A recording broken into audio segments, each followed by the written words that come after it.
অনেক দিন পর মনে হলো একটু বাংলায় কথা বলি।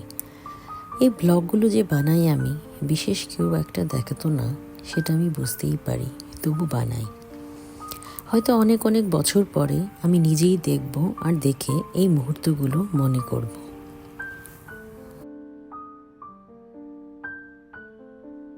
নমস্কার, আমি মৌসুমি। আমার এই চ্যানেলে আপনাকে সকলকে স্বাগত জানাই। আশা করি আপনারা সবাই খুব ভালো আছেন। নিজের মাতৃভাষা বাংলায় কথা বলার আনন্দ একেবারে অন্যরকম। মনে হয় হৃদয়ের কথা ঠিকভাবে প্রকাশ পাচ্ছে, যেন নিজের মানুষদের সঙ্গে নিজের মতো করে মনের সব অনুভূতি ভাগ করে নেওয়া যাচ্ছে। একদিন যাবতই অনেক কিছু চলছে জীবনে। খারাপ সময় জীবনের একটি অংশ।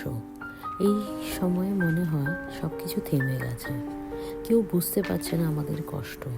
কিন্তু আসলে এই সময়ই আমাদের শক্ত করে তোলে, ধৈর্য শেখায় আর নিজের উপর বিশ্বাস রাখতে সাহায্য করে। মনে রেখো, খারাপ সময় চিরকাল থাকে না, কিন্তু খারাপ সময় শেখা জিনিসগুলো আমাদের সারা জীবনের সম্পদ হয়ে যায়। ডিম, পালং শাক, টমেটো, পেঁয়াজ দিয়ে ভুজুম ভাজুম একটি খাবার, বেশ ভালো। কি সুন্দর কোকিলের আওয়াজ শোনা যাচ্ছে, দেখুন, ভীষণ ভালো লাগছে। সেই আমার ছোটবেলার কথা মনে পড়ে যায়।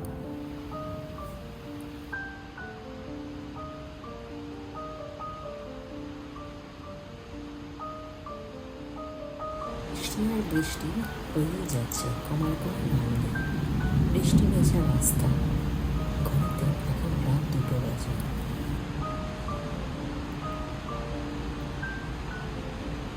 একটি দিনের শুরু। হাঁটতে গিয়ে পেলাম একটি ঝকঝকে তকতকে সকাল।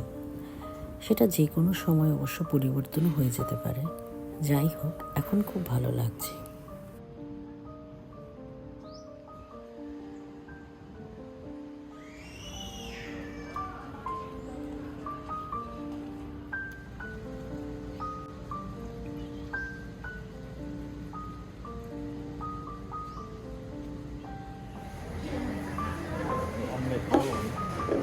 Only this one?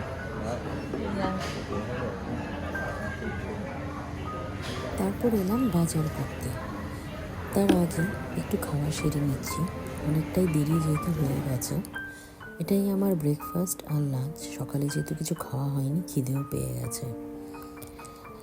এই ডিশটির নাম হচ্ছে পাতকা পাও কাই। এটি একটি থাই খাবার, খেতে বেশ ভালো, আর ওরাও সঙ্গে সঙ্গে বানিয়ে দেয়। তো চলুন খেয়ে নিই, আবার পরে দেখা হচ্ছে।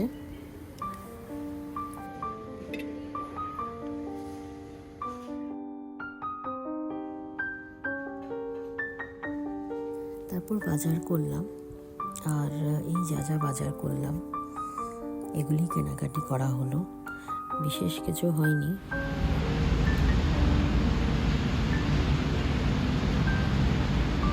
এর খাবার চিকেন খিচুড়ি, বেশ ভালো হয়েছিল কিন্তু খেতে। আজ এই পর্যন্তই। ভালো থাকবে সবাই। ভিডিওগুলো ভালো লাগলে একটা লাইক করে দেবে।